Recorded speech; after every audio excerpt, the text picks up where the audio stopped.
Hello viewers, welcome to my YouTube channel. আজ আমি ABTA মাধ্যমিক টেস্ট পেপার 2024-25 ফিজিক্যাল সায়েন্সের পেজ 408 নিয়ে আলোচনা করব। এখানে প্রথম প্রশ্নে বলা হচ্ছে, এই বারবার একই ধরনের প্রশ্ন দিচ্ছে, জৈব গ্রিনহাউস গ্যাস, এটা হলো অপশান সি মিথেন। 1.12তে বলা হচ্ছে চাপের এসআই একক, চাপ হচ্ছে ফোর্স পার ইউনিট এরিয়া, তার মানে হচ্ছে newton metre to the power -2, option B. আচ্ছা, এরপরে খুবই সহজ প্রশ্ন বলেছে, আণবিক ভর এম বাষ্প ঘনত্ব ডি হলে সম্পর্কটি হবে এম সমান 2D। কোনটি তাপ পরিবাহিতা সর্বাধিক? হ্যাঁ, এখানে কিন্তু বলেনি ধাতু বা কি অধাতু, টোটাল বলেছে কোনটির তাপ পরিবাহিতা সর্বাধিক, তাহলে কিন্তু অপশান হবে বি।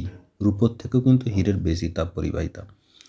আচ্ছা, এরপরে বলেছে একটি সুস্থ চোখে স্পষ্ট দর্শনের ন্যূনতম দূরত্ব আমরা জানি 25 সেন্টিমিটার হয়, কারণ অপশান সিটা এখানে ঠিক হয়ে যাবে 0.25 মিটার।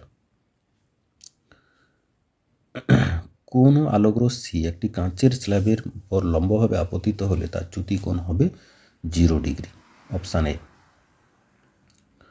1.7 ফিউজ তারের বৈশিষ্ট্য হলো অপশান সি উচ্চ রোধ আর নিম্ন গলনাঙ্ক। তারপরে বলেছে কোনটি রোধ উষ্ণতা বৃদ্ধির সাথে সাথে হ্রাস পায়, এটা হবে অপশান বি অর্ধপরিবাহী। তারপরে বলেছে তেজস্ক্রিয় পরমাণু থেকে বিটা কণা নিঃসরণের ফলে উৎপন্ন পরমাণুর পারমাণবিক সংখ্যা বাড়বে, অপশান সিটা এখানে ঠিক হয়ে যাবে। 1.10 হ্যালোজেন মৌলের গ্রুপের সংখ্যা হলো অপশান এ 17। তারপরে বলছে 1.11 কোনটি সমযোজী বন্ধন বর্তমান, এখানে অপশান এটা ঠিক হবে হাইড্রোজেন ক্লোরাইড।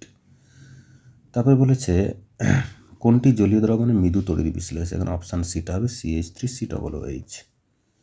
কপার সালফেটের জলীয় দ্রবণে অতিরিক্ত পরিমাণ জলীয় অ্যামোনিয়া যোগ করলে দ্রবণের বর্ণ হবে গাঢ় নীল, অপশান সি। তা বলেছে কোন ধাতু সংকরে জিঙ্ক বর্তমান, ওটা হচ্ছে অপশান বি পিতল। অ্যালকোহলের কার্যকরী মূলক হলো OH, অপশান বি।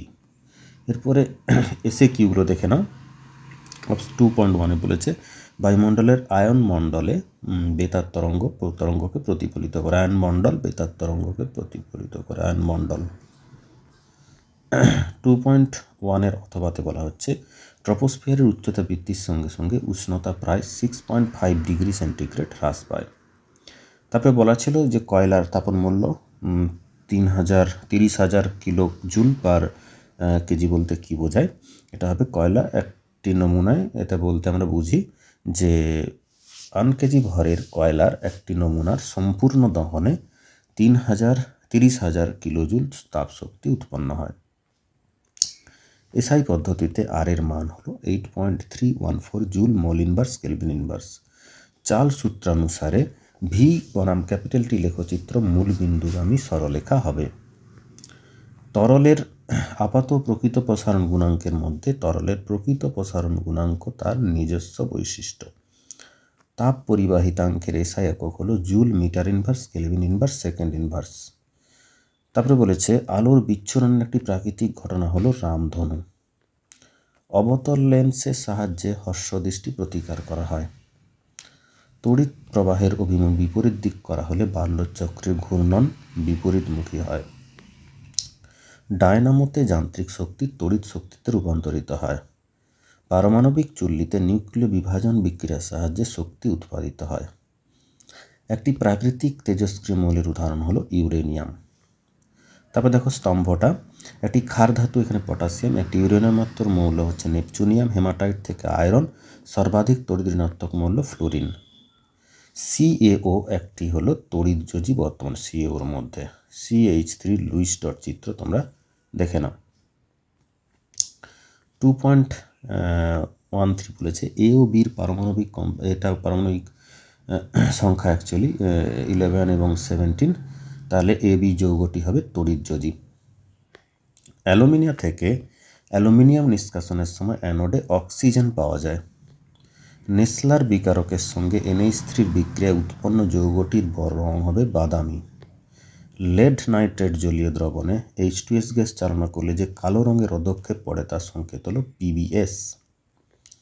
2.16 বলা হচ্ছে আম্লিক পটাশিয়াম ডাইক্রোমেটের জলীয় দ্রবণে H2S চালনা করলে কমলা রঙের যে ডাইক্রোমেটটা পরিবর্তিত হয় সবুজ বর্ণের ক্রোমিক সালফেটে পরিণত হয়।